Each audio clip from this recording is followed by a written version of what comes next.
వాస్తవానికి దగ్గరగా రూపొందించబడ్డటువంటి బడ్జెట్ కనీసం అభినందన చేస్తారేమో అనేటువంటి ఎదురు చూపు ఇంతసేపు చూసిన అధ్యక్ష. కానీ ఎట్టి పరిస్థితిలో మేము చెడగొట్టినాం కాబట్టి మీరు కూడా చెడగొట్టాలనేటువంటి అంశం కడుపులో పెట్టుకొని మాట్లాడినట్టుగా ఇప్పటిదాకా మాట్లాడినటువంటి నాయకులకు చూస్తూ ఉంటే అర్థమైంది అధ్యక్ష. గత 10 ఏళ్ల నుంచి మేము అనేకమైనటువంటి అభివృద్ధి కార్యక్రమాలు చేసుకుంటూ పోయినాం. తద్వారా బంగారు తెలంగాణ అయిపోయింది అనేటువంటి అంశాలను కూడా వాళ్ళు మాట్లాడడం జరిగింది అధ్యక్ష. నేను ఒక నిమిషం వాళ్ళు మాట్లాడినటువంటి అంశాలను తీసుకొని తమరి ద్వారా ఈ సభ ముందు ఉంచదలుచుకున్న అధ్యక్ష. ఒకటి, అన్నిట్లలో నెంబర్ 1 చేసుకుంటూ పోయినరట. అన్నిట్లలో తెలంగాణ రాష్ట్రం నెంబర్ 1గా మారిపోయింది అనేటువంటి మాటను వాళ్ళు పదే పదే చెప్పుకుంటూ వచ్చినారు ఇంతకుముందుకు. దాంట్లో బంగారు తెలంగాణ అనేది ఒక అంశం. అసలు బంగారు తెలంగాణ అంటే ఏం సార్ నాకు అర్థం కాలేదు ఇప్పటిదాకా. నాకే కాదు, ఇది ఏ ప్రజానికానికి అర్థం కాలేదు బంగారు తెలంగాణ అంటే. సార్ నా దృష్టిలో బంగారు తెలంగాణ అంటే మా పేద వర్గాల పిల్లలకు కార్పొరేట్ లెవెల్లో విద్యను అందిస్తే బంగారు తెలంగాణ అవుతుంది సార్. మాకు మా పేద వర్గాల బిడ్డలకు కార్పొరేట్ లెవెల్లో వైద్యం అందినప్పుడు అది బంగారు తెలంగాణ అవుతుంది సార్. ఇవి పక్కకు పెట్టి బంగారు తెలంగాణ అనేటువంటి ఒక పదాన్ని సృష్టించి దాని చుట్టూ తెలంగాణ సమాజాన్ని తిప్పి అయిపోయిందని చెప్పి చేతులు లుప్పుకొని అవతల పడ్డారు. ఇవాళ నిజంగా 10 సంవత్సరాల పాటు అధ్యక్ష అటు కేంద్రంలో ఉన్నటువంటి ప్రభుత్వం కానీ ఇటు రాష్ట్రంలో ఉన్నటువంటి ప్రభుత్వం కానీ వీళ్ళు సాధించిన ప్రగతి అన్ని రంగాల్లో నేను చెప్పదలుచుకున్న అధ్యక్ష. దయచేసి మా ఒక సభ్యులు కూడా లేరు కాబట్టి కొంత ఎక్కువ సమయాన్ని తమ ద్వారా రిక్వెస్ట్ చేస్తా ఉన్నాం అధ్యక్ష. వీళ్ళిద్దరు కలిసి అటు కేంద్రంలో ఉన్నటువంటి బీజేపీ ఎన్డీఏ ప్రభుత్వం కానీ ఇటు రాష్ట్రంలో గతంలో పనిచేసినటువంటి బీఆర్ఎస్ ప్రభుత్వం కానీ చేసిన ఘనత ఏంటంటే అధ్యక్ష, విద్యారంగంలో మన తెలంగాణ రాష్ట్రాన్ని విద్యా సామర్థ్యాలలో మొత్తం 36 ఇంక్లూడింగ్ కేంద్ర పాలిత ప్రాంతాలు కలిపి తీసుకుంటే మన స్థానాన్ని 35వ స్థానానికి తీసుకొచ్చారు అధ్యక్ష. 35వ స్థానానికి మన విద్యా ప్రమాణాలు పడిపోయేటువంటి పరిస్థితికి తీసుకొచ్చారు అధ్యక్ష. ఇందులో నెంబర్ 1. ఇక వన మహోత్సవాలు చేసినామని చెప్తా ఉన్నారు అధ్యక్ష. వన మహోత్సవాలు పర్ఫార్మెన్స్ ఇండెక్స్ విషయం చెప్తా ఉన్నాను నేను. వన మహోత్సవాలు మీరు ఒకసారి చూస్తే అధ్యక్ష, మొత్తం భారతదేశంలో ఉన్నటువంటి అన్ని రాష్ట్రాలలోకెల్లా అత్యధిక చెట్లు నరికిన రాష్ట్రం మొన్నటిదాకా మన తెలంగాణ రాష్ట్రమే అధ్యక్ష. ఇక రైతు సంక్షేమం గురించి మాట్లాడుతూ ఉన్నారు వాళ్ళు. ఒక్కసారి ఎన్సీఆర్బి లెక్కలు చూడండి అధ్యక్ష. రైతు ఆత్మహత్యల సంఖ్య ఏ స్థాయిలో ఉంది, ఎందుకు ఈ ఆత్మహత్యలు పెరిగిపోయినాయి, తెలంగాణ రాష్ట్రం నిజంగా రైతు సంక్షేమ రాజ్యమే అని చెప్పి కేసీఆర్ గారు గతంలో ప్రకటించినట్టుగా ఉంటే 7,800 మంది రైతులు ఎందుకు ఈ రాష్ట్రంలో ఆత్మహత్య చేసుకొని చనిపోయినారు.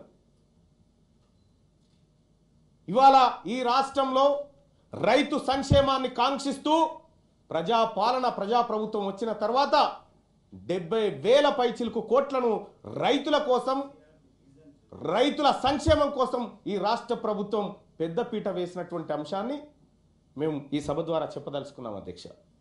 ఇంకా అంతేకాదు అధ్యక్ష, ఇక్కడ విద్యా బడ్జెట్ విషయంలో కూడా ఎంతో మారిపోయిందని చెప్పారు అధ్యక్ష. 2014-15లో 1,637 కోట్ల రూపాయల బడ్జెట్ పెడితే అందులో 10,963 కోట్లు అనౌన్స్ చేశారు అధ్యక్ష. పెట్టిన ఖర్చు ఎంత? 6,159 కోట్ల అధ్యక్ష. ఈడ 4,804 కోట్ల రూపాయలు ఖర్చే పెట్టలేదు. ఇక 2015-16 బడ్జెట్లో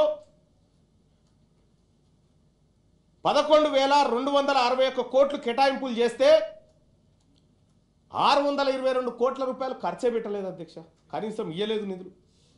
2016-17లో 1,30,415 కోట్ల రూపాయల బడ్జెట్ పెడితే అందులో 8.23% ఎడ్యుకేషన్ కానీ కేటాయిస్తే అందులో 1110 కోట్ల రూపాయలు ఖర్చు పెట్టలేదు అధ్యక్ష. ఎడ్యుకేషన్ పట్ల ఇట్లా చెప్పుకుంటూ పోతే ఎడ్యుకేషన్ పట్ల గత ప్రభుత్వానికి ఎలాంటి చిత్తశుద్ధి లేదనేది అర్థమవుతుంది అధ్యక్ష. ఇక్కడ ఒకటి గమనించాల్సినటువంటి అంశం ఏంటంటే అధ్యక్ష, మా పెద్దలు గౌరవనీయులు జీవన్ రెడ్డి సాబ్ కాళేశ్వరం గురించి రైతుల గురించి చెప్పిండు, కొద్దిగా విద్యారంగం గురించి మా నర్సిరెడ్డి సాబ్ చెప్పిండు, అలాగే మా రఘోత్తమ్ అన్న వీళ్ళు చెప్పారు, నేను కూడా కొద్దిగా చెప్తా.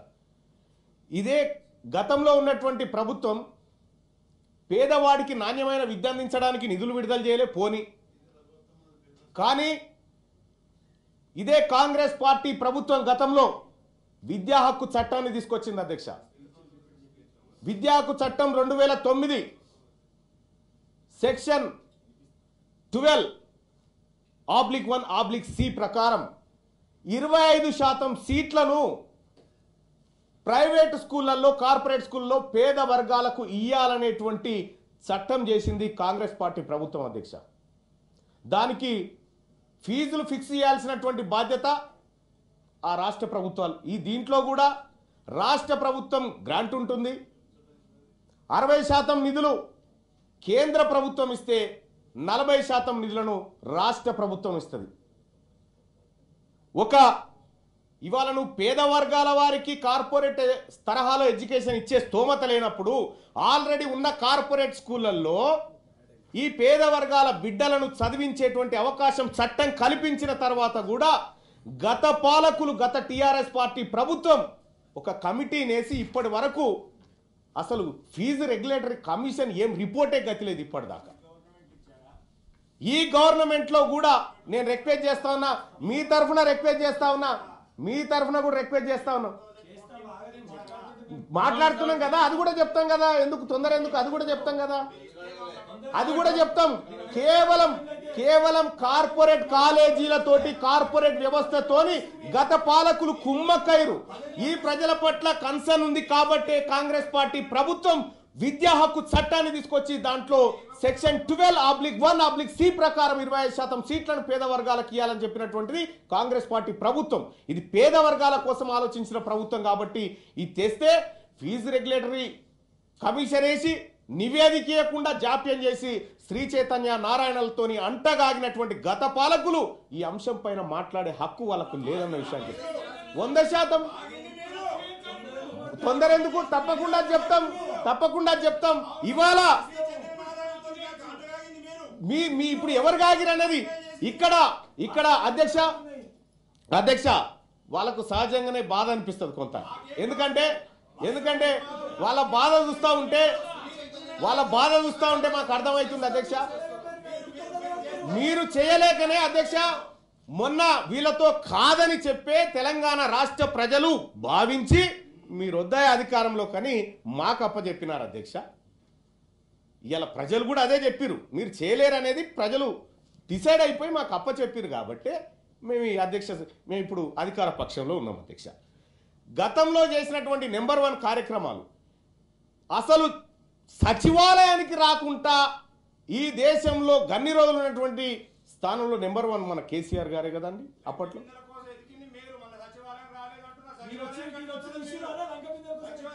అయ్యా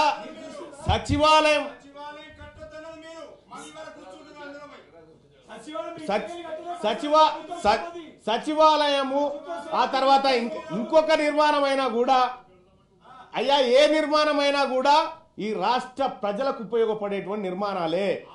అది గుర్తుంచుకోవాలి విపక్ష నాయకులు. ఇప్పుడు ఆపరేషన్ లేకుండానే మోకాళ్లకు ప్లాస్మా ట్రీట్మెంట్. మీ ఆర్థోపెడిక్ సమస్యలన్నిటికీ రోబోటిక్ టెక్నాలజీ ద్వారా తక్కువ ఖర్చుతో శాశ్వత పరిష్కారం. Free consultation. ప్రతి ట్రీట్మెంట్ పై 20% డిస్కౌంట్. ఈ ఆఫర్ కొద్ది రోజులు మాత్రమే. త్వరపడండి. V9 hospitals 9281465842.